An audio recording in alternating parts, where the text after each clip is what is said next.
History class 41 इतिहास के पूरे क्लास को हम संक्षिप्त में पढ़ रहे हैं। आज क्लास 41 को पढ़ेंगे।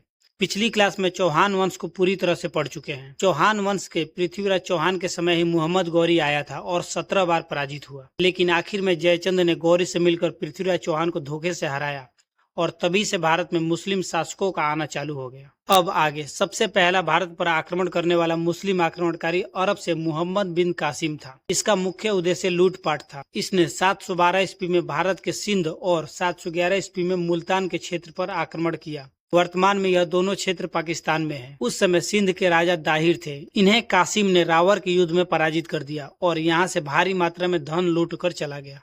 इसके अलावा इसने इस्लाम धर्म को फैलाने का भी काम किया। इसने जजिया कर लगा दिया। यह एक तरह से सुरक्षात्मक कर था। यह गैर इस्लामिक लोगों से लिया जाता था। हिंदुओं को इस कर को देना ही होता था। जजिया कर 5 लोगों के लिए छूट था: बच्चा, बूढ़ा, ब्राह्मण, महिला और विकलांग। लेकिन आगे दिल्ली सल्तनत के फिरोज शाह तुगलक ने यह कर ब्राह्मणों पर भी लगा दिया। आगे मुगल काल में अकबर ने पूरा जजिया कर ही खत्म कर दिया, लेकिन मुगल में ही औरंगजेब ने दोबारा इसे चालू कर दिया। ऐसा कहा जाता है कि मुस्लिमों के लिए भी इसने जकात कर लगाया था, लेकिन इसे देना कंपलसरी नहीं था। दूसरे नंबर पर मोहम्मद गजनवी था। इसका भी मुख्य उद्देश्य लूटपाट ही था।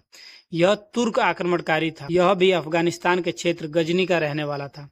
इसने 1000 से 1027 के बीच में 17 बार आक्रमण किया। इसने 1025 में सोमनाथ के मंदिर पर 16वां आक्रमण किया और इस आक्रमण में लगभग 50,000 लोगों की जान गई थी। इसने सोमनाथ मंदिर में सोना बहुत ज्यादा मात्रा में लूटा और जाते जाते मंदिर के अंदर की मूर्तियां भी तोड़ गया। इस कारण से इसे बूथ सिकन की उपाधि दी जाती है। बूथ का अर्थ होता है मूर्ति और सिकन का मतलब नुकसान पहुंचाना। जब यह सोमनाथ मंदिर से सोना लूट कर जा रहा था तब पंजाब में जाट कबीले वालों ने इसका रास्ता घेर लिया और जाटों और गजनवी के बीच युद्ध हुआ था, लेकिन गजनवी कैसे भी सोना लेकर वापस चला गया। लेकिन वो आखिरी बार 1027 ईस्वी में भारत दोबारा आया।